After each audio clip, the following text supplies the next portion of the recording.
দুঃখজনক বিষয় হচ্ছে এই কমিশনটা সংসদে উঠানোই হয় নাই। আমরা পরবর্তী রাষ্ট্র ব্যবস্থাটা যদি জনবান্ধব করতে চাই তাহলে পুলিশের স্বাধীনতা না, পুলিশের সুরক্ষাটা আমাদের প্রয়োজন ছিল। সরকারি দল এই অর্ডিন্যান্সটাকে জাস্ট ল্যাপস করে দিয়েছে। এই সংসদে আমার কাছে মনে হয়েছে যেই কমিশনগুলোর সবচেয়ে বেশি দরকার ছিল তার মধ্যে অন্যতম একটা দরকারি একটা কমিশন ছিল পুলিশ সংস্কার কমিশন। দুঃখজনক বিষয় হচ্ছে এই কমিশনটা সংসদে উঠানোই হয় নাই। এই যে অর্ডিন্যান্সটা সংসদে উঠানোই হয় নাই, অর্থাৎ এটা আলোচনার জন্য এটার প্রয়োজন আছে কিনা বা এটা কতটা প্রয়োজন, জনগণের জন্য কতটা প্রয়োজন, এটা নিয়ে আলোচনা করার জন্য সংসদে উঠানোই হয় নাই। মানে পুলিশ এই অভ্যুত্থানের অন্যতম একটা স্টেক হোল্ডার। তাদের রোল কী ছিল সেটা নিয়ে আমাদের পরবর্তীতে কথাবার্তা আছে, কিন্তু অন্যতম একটা স্টেক হোল্ডার। আমরা পরবর্তী রাষ্ট্র ব্যবস্থাটা যদি জনবান্ধব করতে চাই তাহলে পুলিশের স্বাধীনতা না, পুলিশের সুরক্ষাটা আমাদের প্রয়োজন ছিল। কিন্তু দুঃখজনক বিষয় হচ্ছে সেটা নিয়ে এই সংসদে কোনো ধরনের কথা সরকারি দল বলতে দেয়নি। সরকারি দল এই অর্ডিন্যান্সটাকে জাস্ট ল্যাপস করে দিয়েছে। এবার আসেন এই সংস্কার কমিশনে কি ছিল আমাদের।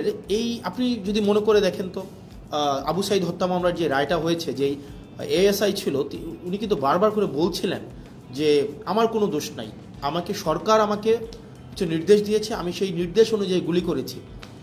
ঠিক সেটাই পুলিশকে নির্দেশ দেওয়া হয়, সেই নির্দেশকে লফুল নাকি আনলফুল সেটাকে অ্যাসেস করা কিন্তু পুলিশের পক্ষে সেটা সম্ভব হয়ে ওঠে না। তো আমাদের যে পুলিশটা গড়ে উঠেছে, এই পুলিশ সম্পর্কে আমাদের যে ধারণা, সেই ধারণাটা কি? সে পুলিশ হচ্ছে খারাপ, পুলিশ ঘোষ খায়, পুলিশ হচ্ছে দুর্নীতিগ্রস্ত, পুলিশ হচ্ছে চাঁদাবাজ, পুলিশের জমি দখল করে, মানুষের সম্পদ দখল করে বাসা থেকে উঠাই নিয়ে যায়। অর্থাৎ জনগণ এবং পুলিশের সম্পর্কটা এরকম বিরোধের একটা সম্পর্ক। জনগণের বিরুদ্ধে পুলিশের যে একটা চিত্র আবহমান কাল থেকে প্রতিষ্ঠিত করা হয়েছে, এটা আসলে রাষ্ট্রের জন্য কোনো সুখকর নয়। পুলিশ কিন্তু জনগণের বিরুদ্ধে থাকার কথা ছিল না। পুলিশকে যেভাবে ঘুষখোর হিসাবে উপস্থাপন করা হয়েছে, রাষ্ট্র যেভাবে পুলিশকে হাতিয়ার বানিয়েছে দমনপীড়নের, সরকার যেভাবে দমনপীড়নের হাতিয়ার বানিয়েছে পুলিশকে, এটা হওয়ার কথা ছিল না। সেজন্য এই অভ্যুত্থানের পরে আমরা চেয়েছিলাম যে পুলিশকে একটা গুণগত সংস্কার হোক। কিভাবে গুণগত পুলিশের এই সংস্কারটা হোক? সেটা হচ্ছে আমরা চেয়েছিলাম পুলিশের যে একটা অভিযোগ আছে, আপনি দেখেন পুলিশের বর্তমান পরিস্থিতি, পুলিশ হচ্ছে, আমি ব্যক্তিগতভাবে মনে করি রাষ্ট্রের সবচেয়ে নিরীহ যদি রাষ্ট্রের কোনো অঙ্গ সংস্থা থাকে সেটা হচ্ছে পুলিশ। পুলিশকে মারতে বললে মারে, ছাড়তে বললে ছাড়ে, ধরতে বললে ধরে। পুলিশের এর বাইরে কিন্তু কিছু করার নাই। পুলিশকে যেই তার ঊর্ধ্বতন কর্মকর্তা যেই অর্ডার দেয়, সেটা লফুল হোক আর আনলফুল হোক, পুলিশ কিন্তু এটাকে বাস্তবায়ন করতে হয়। সেই জায়গা থেকে আমরা চেয়েছিলাম যে, এবং পুলিশের কিছু সমস্যা আছে। যেমন পুলিশের 1 নম্বর সমস্যা হচ্ছে পুলিশ সারাদিন ডিউটি করতে হয়, মানে অলমোস্ট 24/7 ডিউটি করতে হয়, তাকে ওভারটাইম দেওয়া হয় না। পুলিশ, আপনি যদি রাজারবাগ পুলিশ লাইনগুলোতে যান বা বাংলাদেশের থানাগুলোতে যান, আপনি গিয়ে দেখবেন পুলিশ যে ধরনের অমানবিক জীবনযাপন করে, মানে পুলিশের যে অমানবিক জীবনযাপন, এটা মানে যেটা আনইমাজিনেবল, একটা অমানবিক জীবনের মধ্যে থেকে, এবং তার যে বেতন কাঠামো আছে সেটা নিয়ে কথা নাই বলি, তাকে ওভারটাইম দেওয়া হয় না, তাকে অলওয়েজ সিনিয়রদের যে অর্ডার, এটা আনলফুল হইলেও তাকে এটা বাস্তবায়ন করতে হয়, এবং তাকে এটা বাস্তবায়ন যদি না করে তাহলে তার পদায়ন, তার পদোন্নতি, তার ট্রান্সফার, এই সবগুলোকে আটকে দেওয়া হয়।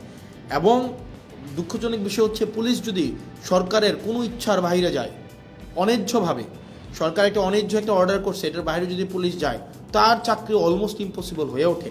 এখন দেখেন পুলিশের এই যে ক্ষোভ, পুলিশের প্রতি যে এইসব অন্যায্য অবিচার করা হচ্ছে, তার পোস্টিং, প্রমোশন, পদোন্নতি সবগুলো রাজনৈতিক ইচ্ছার উপরে নির্ভর করা হচ্ছে। বাংলাদেশে পুলিশ যারা সরকারের যত বেশি পদলেহন করে, যারা সরকারের সবচেয়ে বেশি কাছাকাছি থাকে, যারা সরকারি দলকে সবসময় পৃষ্ঠপোষকতা করে, তারা ভালো পোস্টিং পায়, তারা ভালো প্রমোশন পায়। সেজন্য সরকারের লিগ্যাল অর্ডার করুক অথবা আনলিগ্যাল অর্ডার করুক, এই কারণে পুলিশরা সবসময় চায় সরকারের মনোরঞ্জনের মধ্য দিয়ে ব্যস্ত থাকতে। এখন এই যে পুলিশের যত অভাব, পুলিশের যত প্রত্যাশা, পুলিশের যত চাওয়া পাওয়া, পুলিশের যত ক্ষোভ, এগুলা নিরসনের জন্য এই গভর্নমেন্ট একটা কাজ করেছিল, মানে ইন্টারিম গভর্নমেন্ট, সেটা ছিল পুলিশ গ্রিভিয়েন্স রিএড্রেস প্রোগ্রাম হাতে নিয়েছিল। অর্থাৎ পুলিশের ক্ষোভ নিরসন করা এবং ন্যায্যতার ভিত্তিতে পুলিশের যে প্রয়োজনগুলো সেগুলোকে নিশ্চিত করার জন্য পুলিশ গ্রিভিয়েন্স রিএড্রেস প্রোগ্রাম হাতে নিয়েছিল এই সংস্কার কমিশনে। অথচ বিএনপি সরকার সেটাকে বাতিল করে দিয়েছে। ভাই একটা জিনিস বুঝেন আপনারা, পুলিশ তো একটা ডিসিপ্লিনারি ফোর্স, তার প্রয়োজন প্রত্যাশা চাওয়া পাওয়া সেগুলোর জন্য তো পুলিশ হচ্ছে আন্দোলন করতে পারবে না, কোথাও গিয়ে স্মারকলিপি দিতে পারবে না। তাকে যদি আপনি একটা হিলিং একটা ওয়ে না দেন, একটা উইন্ডো না দেন, তাহলে তার প্রয়োজন প্রত্যাশা সে কোথায় দিবে, মানে সেগুলো কার কাছে জানাবে? এটা জানানোর জন্য ইন্টারিম গভর্নমেন্ট যে পুলিশ সংস্কার কমিশনটা করেছিল, সেটা হচ্ছে সেখানে পুলিশের ক্ষোভটাও যেন পুলিশ জানাইতে পারে, পুলিশের অভিযোগটা যেন পুলিশ জানাইতে পারে। এবং পুলিশকে যদি কেউ আনলফুললি কোনো একটা অর্ডার করা হয়, পুলিশকে যদি কেউ হচ্ছে অন্যায্যভাবে কোনো একটা অর্ডার করা হয় যে তোমাকে গুলি করতে হবে, তোমাকে হচ্ছে কাউকে উঠাই নিয়ে আসতে হবে, তোমাকে হচ্ছে মানে বেআইনি কোনো একটা কাজ করতে হবে, পুলিশ সদস্যরাও যাতে সেটা থেকে নিষ্কৃতি পায়, সেটা যেন একটা অভিযোগ জানাইতে পারে, সেটার জন্য পুলিশ গ্রিভিয়েন্স রিড্রেস একটা প্রোগ্রাম হাতে নেওয়া হয়েছিল, সেটাকেও বাতিল করে দেওয়া হয়েছে। 2 নম্বর হচ্ছে জনগণের কিন্তু পুলিশের বিরুদ্ধে অনেক অভিযোগ আছে। জনগণের যে পুলিশের বিরুদ্ধে অভিযোগ আছে সেটার জন্য সিটিজেন কমপ্লেইন এটা হচ্ছে management committee, citizen complain management committee এটা করা হয়েছিল, এটাকেও বাতিল করে দেওয়া হয়েছে। মানে অভ্যুত্থান পরবর্তীতে পুলিশকে যুগোপযোগী করার জন্য, জনবান্ধব করার জন্য ইন্টারিম গভর্নমেন্ট যেই ধরনের পদক্ষেপগুলো হাতে নিয়েছিল তার মধ্যে পুলিশ সংস্কার কমিশন অন্যতম। আপনি সেটাকে সংসদে উঠানি নাই, আপনি সংসদে উঠানোর আগে সেটাকে বাতিল করে দিয়েছেন।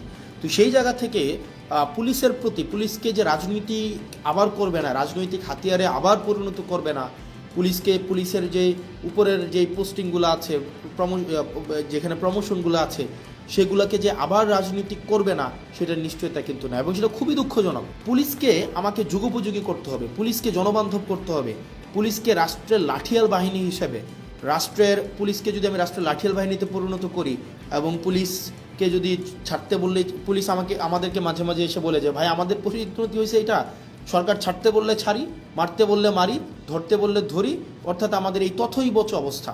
এখন এই তথৈবচ অবস্থা থেকে মুক্তির জন্য পুলিশ শুধুমাত্র লিগ্যাল অর্ডারটা বাস্তবায়ন করবে, এবং পুলিশ সরকারের লাঠিয়াল বাহিনী হইবে না, পুলিশ জনবান্ধব হবে, পুলিশ জনগণের হবে।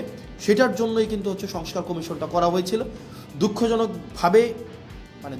বিষয় হচ্ছে এই সংস্কার কমিশন, এই সরকার এটাকে ল্যাপস করে দিয়েছে, এটাকে উঠাইয়ে নাই। তার মানে এই সরকার যে অ্যাটিটিউড, এই সরকারের যে মনোভাব পুলিশকে নিয়ে, এই সরকারের যে চাওয়া পাওয়া পুলিশকে নিয়ে, সেটা হচ্ছে এই সরকার পুলিশকে আবার একটা লাঠিয়াল বাহিনীতে পরিণত করতে চায়।